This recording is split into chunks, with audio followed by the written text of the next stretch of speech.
Automatic Porter is showing off new tricks in Chicago. Otto Porter Jr. came to the Bulls in a trade for Bobby Portis and Jabari Parker, and his reputation among coming to the Bulls was that of a great 3-and-D wing who perhaps didn't shot enough. That certainly doesn't look like it will be a problem during his Bulls tenure.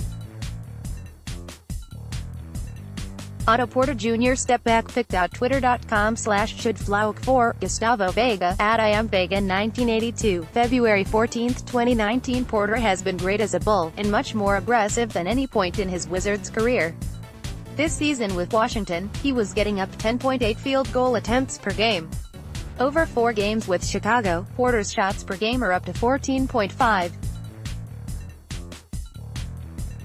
On a night where Chris Dunn was out, the Bulls did more ball handling by committee than usual, and it played a small Raul and OPJ getting off to a torrid start in this game. He finished the first half with 21 points on 8/9 shooting from the field, and this included going 3/3 from the three-point line. The normally catch-and-shot-heavy Porter has scored a variety of ways with the Bulls. His shot profile under Jim Boylen has included a lot more off the dribble, post-up and pick-and-roll scoring opportunities. But while Porter's shooting is obviously his main strength, his ability to play competent team defense is just as important. He has been one of the best SFs in the league over the past few seasons if you are looking at just the advanced numbers, and he has kept that up in Chicago as well.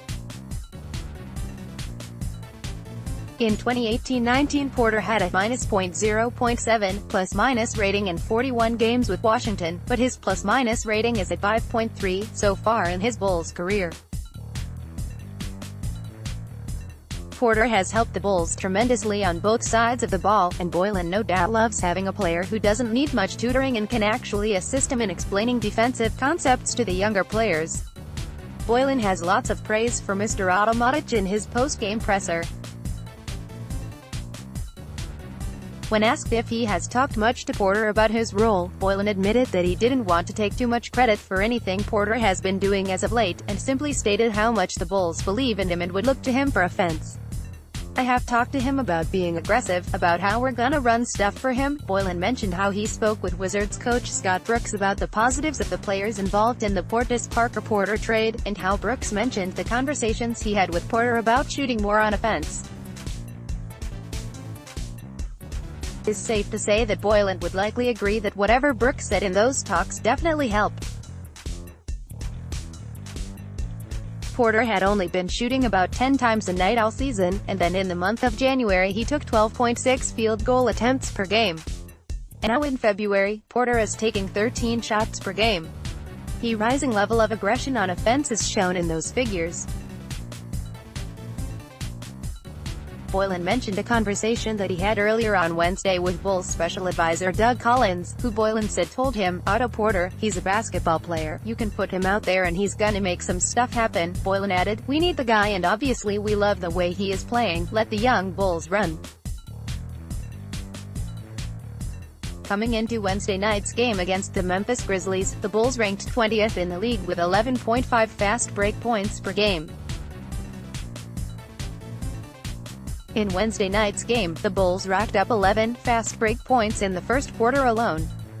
Robin Lopez is destroying on both ends of the court right now. Cross-market Zach LaVine with the fancy up and under, picked out Twitter.com/Zerstifled, Chicago Bulls at Chicago Bulls. February 14, 2019. Head coach Jim Boylen talked a bit post-game about how well the team had appeared to be gelling since the addition of Otto Porter, stating, "Our flow has been good." Chicago would only tack on 6 more fast break points throughout the game to finish with 17, but those 17 fast break points represent a mark that would be 6th in the league if maintained over a full season.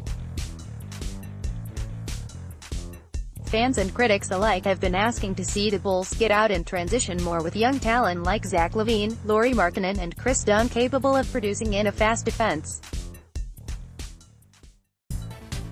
Over the last 5 games, the Bulls have ranked 16th in the league with 14.2 ppg in transition. But it isn't all about the fast break points. The Bulls are a team short of players who can score one-on-one, with LaVine obviously standing out as the supreme shot creator of the group. So, to enable the rest of the group to generate great shots, it behooves the Bulls to attack early in the shot clock.